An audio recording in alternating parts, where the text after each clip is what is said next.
This is Ben Davison. Subscribe to Steve Nine. So over the past 2 or 3 days since Tyson Fury and Frank Warren announced this huge mega deal that Tyson Fury has signed with Bob Arum, Top Rank and ESPN, allegedly £80 million, potentially $100 million. Is it true? Is it not? Don't know. Either way, it's a whole boatload of money, okay? Him, his wife and children can drive down the roads, and if his kids see the McDonald's, Daddy, I want McDonald's, he cannot say, I can't afford it, okay? He has no worries about buying his kids a Happy Meal, right? So whether it's 80 million, whether it's 50 million, doesn't matter. It's a whole boatload of money. Okay, so as I said, I've been reading a lot of comments about how does Deontay Wilder vs Tyson Fury, the rematch, be affected by this deal? And there's quite a few scenarios, and as I said, I've been reading some of your comments here on YouTube, my videos, other people's videos that I'm subscribed to, of course, and social media. Some of them are very well on point, things that I never really thought of myself, and other ones are just plain ludicrous, okay? And I'll give you an example of the ludicrous one where people say that, or a very small minority, I should say, well, Deontay Wilder, he won't want to fight on ESPN, so therefore he's going to pull out of the rematch and go fight somebody else. That cannot happen. Okay, the WBC have ordered this fight. Bearing in mind, usually it's 70-30 in a champion's favour when the WBC order a champion to defend his belt, usually against a mandatory. Tyson Fury is not a mandatory, but they have ordered this fight, but they've given Tyson Fury an extra 10% compared to what they normally do due to his marketable value. Okay, whether you put stock in lineal, whether you don't, whether you believe Tyson Fury won the fight, most people do. Okay, and especially with like 2 knockdown rounds, people go, oh, well, they were 2 10-8 rounds. Well, they weren't 2 10-8 rounds. As I said on a previous video there, look at the rule book. You lose 1 point for getting dropped, not 2, okay? 1, because Tyson Fury won the rest of the round. If you take the knockdowns out, did he win the fight? Or those rounds? Yes, he did, so therefore 9-9. Anyway, that's irrelevant. So where does this rematch get left? And Deontay Wilder, can he pull out? No, he can't, because he's been ordered to defend his belt against a specific opponent. So when it comes to Wilder and Fury, the only person who can pull out is Tyson Fury. Wilder cannot pull out, otherwise he will get stripped of that belt. These guys can make deals, offers, and this, that, and the other. If Wilder doesn't accept, it will have to go to purse bid. Okay, so Wilder cannot pull out. So we'll get to the purse bid bit. So purse bid, as I said, 60-40 in Deontay Wilder's favour. But of course, there could be some loopholes with that one as well. So for example, Bob Arum, along with his ESPN, Frank Warren, along with his BT Sport, can come together, put in a joint purse bid and blow everybody else out of the water and pay Tyson Fury a bit extra off the cuff that the WBC, Deontay Wilder, don't know about. So while Wilder may be thinking he's getting 60%, he may actually not be, okay? But that's all irrelevant, okay? The point is, Wilder cannot pull out this fight. If Tyson Fury pulls out the fight, then worst case scenario, he's just going to get dropped from the rankings. That's usually how it works, okay? If a sanctioning body orders a fight for whatever it may be for the title, and the challenger doesn't take it, usually they just get dropped from the rankings as a punishment for it, okay? But is Tyson Fury going to do that? Maybe. Maybe he will do that. But we'll get to that bit in a second. So, as I said, Deontay Wilder cannot pull out the fight unless he gets stripped. That's the only way he can get out this fight, is by vacating or getting stripped of his WBC title. He's not willing to do that because that is the only bargaining chip he has. Outside of that belt, what else does he have? Not much else. So there's that point. Now, with Tyson Fury, will he pull out? Maybe. Maybe. And it is a big maybe, and if he does, I'll be very disappointed, because he has a golden opportunity here to force Deontay Wilder into an uncomfortable position. He can take it to purse bid. Now he's got ESPN and BT Sport on his side, he can win the purse bid, and he can put that fight on wherever the hell it is that they choose. In other words, he can put it on at Old Trafford, which is what he wants. Wilder does not want to travel. He's frightened to death of travelling. We know this. He's yet to defend his title outside the US, which is what's been stopping a lot of the fights, which is why he never fought Anthony Joshua, nor did he fight Dillian White. He didn't want to travel. He was going to travel to Russia, but he didn't want to go. He got forced to go to Russia. Okay, Povetkin failed a PED test. He ran straight away back before the B sample was even drawn. As it turned out, Povetkin was within the legal limit. The fight should have went ahead. Again, facts. Now,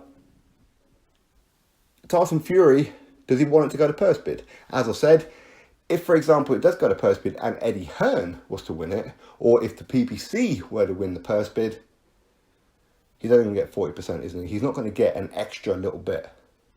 It just isn't. Okay, so therefore he's in an unfavourable position.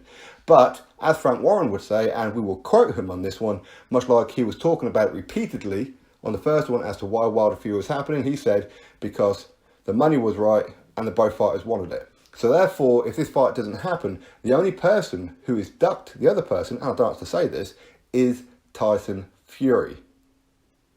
Because as I said, Wilder can't pull out. And the reason that I say that is because Tyson Fury, he has also said himself, he don't care about money. Didn't he give all his money to charity? So therefore, money shouldn't even be an issue, which was one of my kind of things when he's saying about, or Frank Warren saying, well, we want 50-50 against Joshua, but Tyson Fury don't care about money. So what difference does it make? Why didn't he just make the fight? Okay? And the same with Deontay Wilder. If you don't care about the money, then why do you care if you're only getting 40%? Okay, so if this fight doesn't happen, it's only because Frank Warren, Bob Arum, Tyson Fury collectively have pulled themselves out of that fight. Now, it wouldn't surprise me if this happens. Bob Arum has a history of this. Frank Warren has a history of this as well. Look at what Frank Warren's doing with Anthony Yarde. Daniel Dubois doesn't really want to step him up against those who we want to see him fight, okay? It doesn't happen. Bob Arum, he did the same thing with Floyd Mayweather for quite some time. And, of course, he did the same thing with Manny Pacquiao when it came to Floyd Mayweather. He's quite happy to string a fight out. But let's be real, he ain't getting any younger, so he can't really afford, I know it sounds rude, but he can't really afford to sit back too long and say, well, we'll fight Wilder in 2-3 years' time. Maybe he can. I don't know what his health condition is, I have no idea. But either way, I mean, that's a little bit morbid, right? But it's a case of, does he risk Tyson Fury against Wilder? No matter how you look at it, it's a risk. Wilder is a risk for anyone. Skill-wise, he's garbage. Boxing brain, garbage. Movement, garbage. But he's got one hell of a powerful right hand. So, he's always managed to land it. Now, with Tyson Fury, if he doesn't take this fight, what's he going to do? He's only going to have a couple of options. Now, we can't exclude him fighting other PBC fighters because other PBC fighters are not locked into a contract. Okay, so he can bring some of them over and fight on ESPN. Much like he can still work with Eddie Hearn, for example, because Eddie Hearn and Bob Arum have a pretty good relationship. So fights can happen, but if Bob Arum wants to make in-house fights, he's limited. Potentially, he could fight Kubrat Pulev, who's the current IBF mandatory for Anthony Joshua. But would Pulev take that fight? Probably not. Because he's not going to want to risk his IBF world title shot, is he? He just isn't. So it's unlikely that Pulev would do that. But Tyson Fury, I'm sure, would be quite happy with that fight to get revenge for his cousin Huey. I don't know if these guys are really on speaking terms or what, but either way, as family, he would want to avenge for Huey. The other one will be Oscar Rivas, who defeated Bryant Jennings. Is that a big fight? No, not really. But Bob Arum is more likely to make that fight. Is it a fight you and me want to see? No, of course not. He could potentially fight Joseph Parker. Now, Joseph Parker and Derek Chisora look like they've hit the end of the road. And Team Chisora, David Haye, been messing about. Parker is represented in the US by Bob Arum, Top Rank. Or at least it was. Unless that deal's now expired, I don't know. But if it's not, then there is also that option.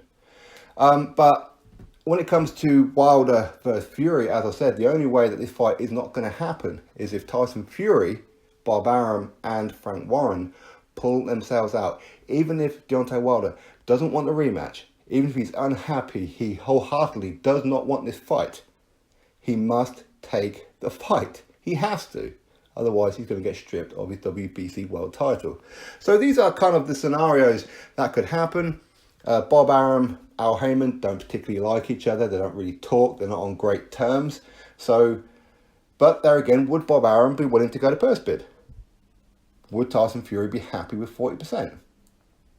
I would imagine that Tyson Fury probably isn't, because Ben Davidson's already said he ain't taking 40% against anyone.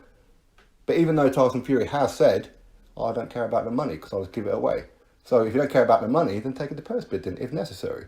We know Bob Arum has put in an offer for Deontay Wilder. Again, we can speculate how much it is. I know there's numbers flying around the internet, but we don't exactly know how much it is, so we can't say. But either way, Wilder doesn't have to accept these offers, but he does have to accept the purse bid, if it goes to purse bid. And the WBC, when they said, well, you know what, we're not going to extend it by another week, we're just going to let these guys work it out, they must have known that Tyson Fury was talking to ESPN. They must have known. They must have.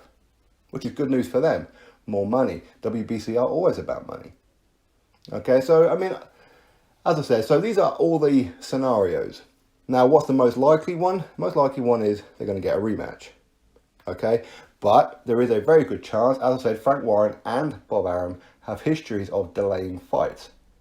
And if Tyson Fury's just signed with Bob Arum for this mega deal and re-signed for an extension with BT Sport, are they going to want him in there with Deontay Wilder, knowing that Wilder did actually drop him on 2 occasions, and the next time he might not get up?